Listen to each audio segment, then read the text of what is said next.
Donald J. Trump just became president-elect of the United States of America. I want to let the American people know who they picked. Now, I just did a bunch of segments explaining what Hillary Clinton did wrong, what the Democratic establishment did wrong, and what Donald Trump did right. Now I'm going to tell you, even though I can explain the phenomenon behind Trump and how he rose up, I'm now going to tell you who the American people actually elected. So this is putting the politics aspect aside. Now we're getting into who is this individual Donald Trump, what does he want to do, and what does he say he wants to do? To say it's not pretty is the understatement of the century. So, let me just give you a little appetizer here. Donald Trump is the guy who says, I grab them by their pussy, quote, I don't even wait. Now, everybody's been focusing on the wrong part of that scandal. Everybody's saying, oh, the grab them by their pussy is the wrong part, right? That's not the wrong part at all. We're human beings. People do sexual things. People do weird sexual things. And is it possible to, hey, it's consensual, but yeah, I'm going to grab you by your genitals, and I don't know, maybe you grab me by mine? I mean, it's such a normal human thing to do. That's not the problem. The problem isn't I grab them by their pussy. The problem is, quote, I don't even wait. Now, he goes on to say, when you're a star, they let you do what you want. But hold on, you also said, oh, give me the Tic Tacs. I might just randomly start kissing her. So I don't even wait. Sometimes I grab them by the pussy. I don't even wait. So you don't wait, but you say it's consensual. How do you know it's consensual if, quote, you don't even wait? You don't know it's consensual. Coming to find out, over what, a dozen women have come out and said, yeah, no, he did exactly that to me. So where's the question? So in other words, we have somebody who is likely to be a serial sexual assaulter who admitted it on tape. And this is who the American people just elected. Now, this is to say nothing of Hillary Clinton and her disasters. I mean, you guys know the 1,000,001 areas I disagree with her, voted for the Iraq War, voted for the Patriot Act. We can go on and on. That's a separate segment for a different day. She didn't win. So the American people didn't pick that. They picked this. They picked the guy, I grab him by their pussy, quote, I don't even wait. This is a guy who ran a campaign. I'm a great businessman, tremendous, believe me. I just tell you. We're going to make America great again. You want to know how I know? My business is tremendous. That's what we're going to do. That's interesting, Don. This is a guy who went bankrupt. His businesses went bankrupt 6 times. Here's a new rule for everybody. How about if you go bankrupt 6 times, you don't get to say you're a great businessman without the media laughing you out of the room and bringing up that fact at every possible turn. Because you're not a good businessman. Guys, his dad was worth, what, $400 million? So he says, I got a small loan of $1 million. Not true. It was closer to $15 million when he started. But then when his dad died, he got more money. This guy was born with a fucking silver spoon in his mouth. This idea, oh, he's a guy who worked hard and made it. Nonsense! He's Paris Hilton, but orange. He went bankrupt 6 times. His businesses went bankrupt 6 times. In 1 year alone, in the mid-1990s, he lost $915 million from Trump Airlines. Okay, people were focusing on the wrong part of that story, too. They went, Donald Trump didn't fucking pay taxes for over a decade.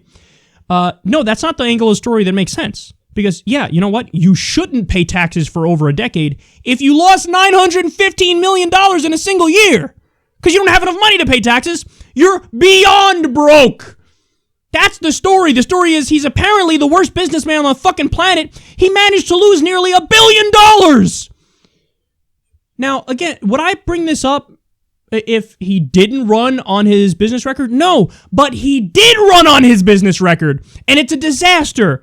What does Trump Steaks, GoTrump.com, Trump Airlines, Trump Vodka, Trump Mortgage, Trump Magazine, Trump the Board Game, Trump University, and many more have in common? Those are all Donald Trump businesses that failed.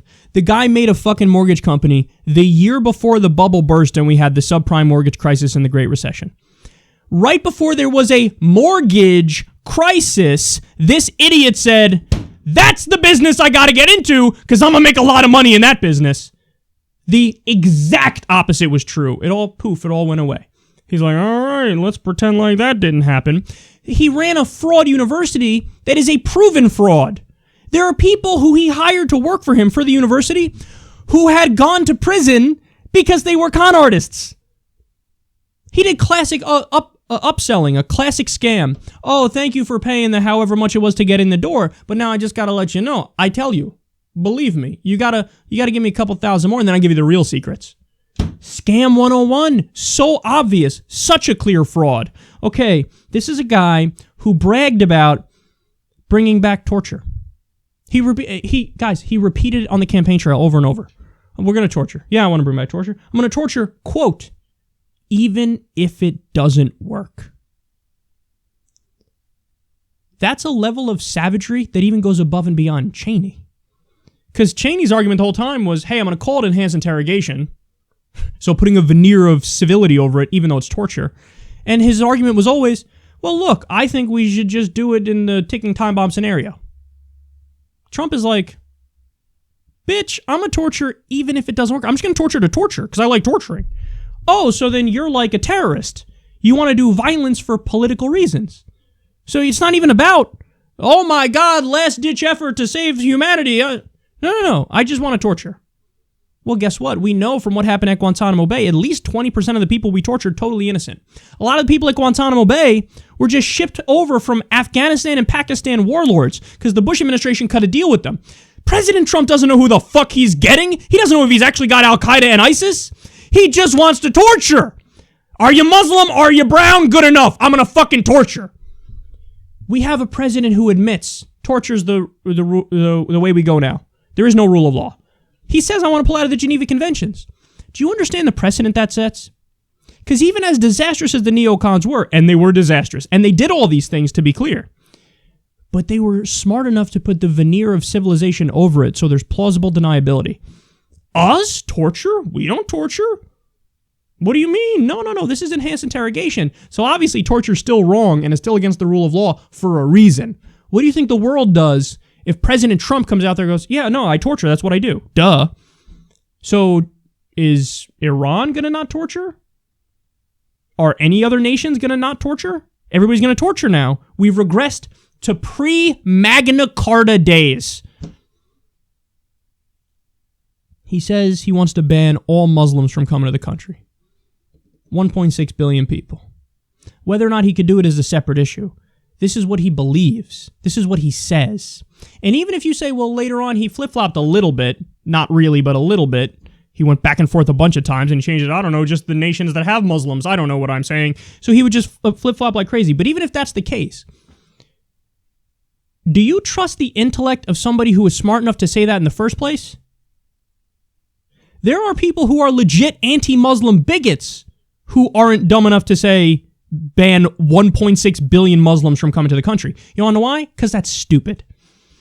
And, I'm not blaming all Muslims. Your policy literally blames all Muslims. Says I'm going to treat them all like they're ISIS. That is the definition of bigotry. Guy just casually said it. Yeah, just ban them all from coming here. He said to Chris Matthews in an interview, I would give Saudi Arabia nuclear weapons.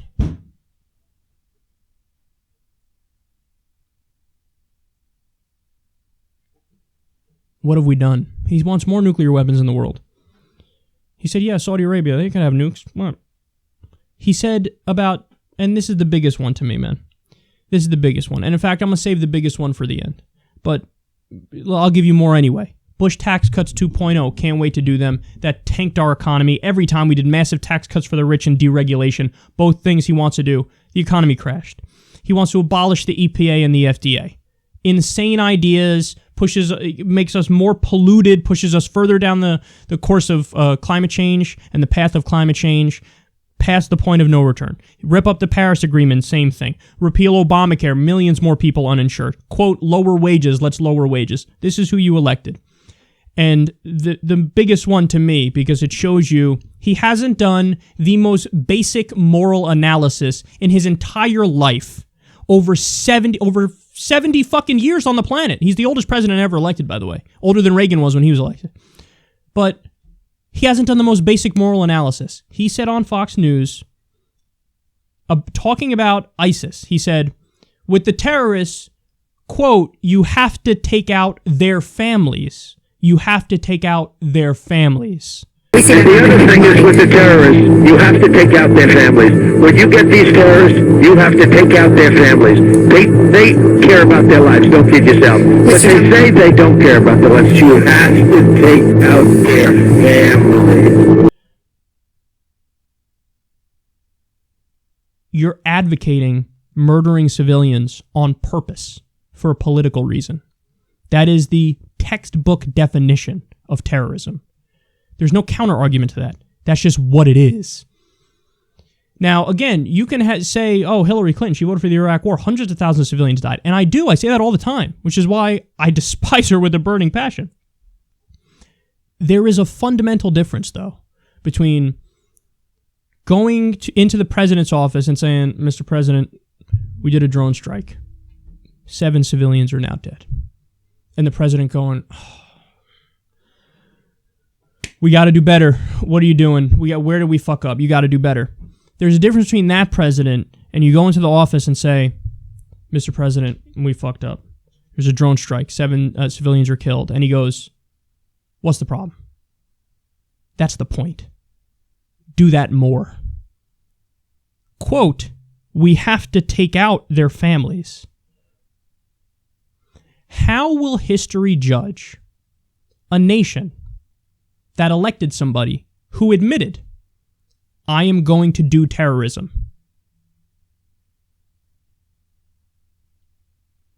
Guys, I know that you're never supposed to bring this up.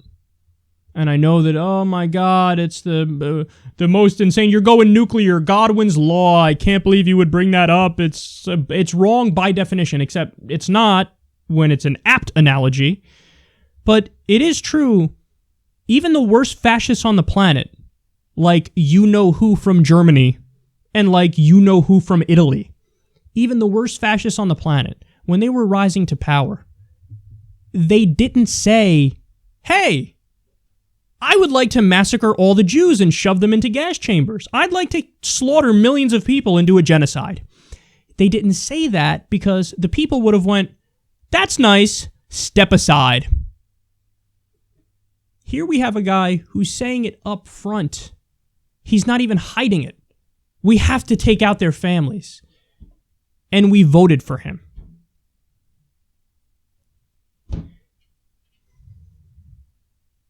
He admitted he wants to do terrorism. And this is who was picked. And if you can't tell, I'm at a loss for words. I feel like society has crossed a line and there's no going back. And it all started, after World War II, when we became the sole world empire and we didn't care about rule of law and we did what we wanted to do, and all the people we killed in Laos and Cambodia and Vietnam, and all of that was disastrous. All those were war crimes, and that showed, hey, we think we're above the law. Never were we at a point in history where the government and the leader admits that that is the case and that he wants that to be the case and that that's okay, and it's okay when we kill your civilians. Even the shred, the veneer of civilization that was over this thing that we're doing is now gone. It's gone. Magna Carta, the Geneva Conventions, the United Nations, all this stuff. It just seems and feels kind of irrelevant, and we're all at the whims of a strongman authoritarian leader who now has a fucking army. It's a terrifying thought. It's a terrifying thought.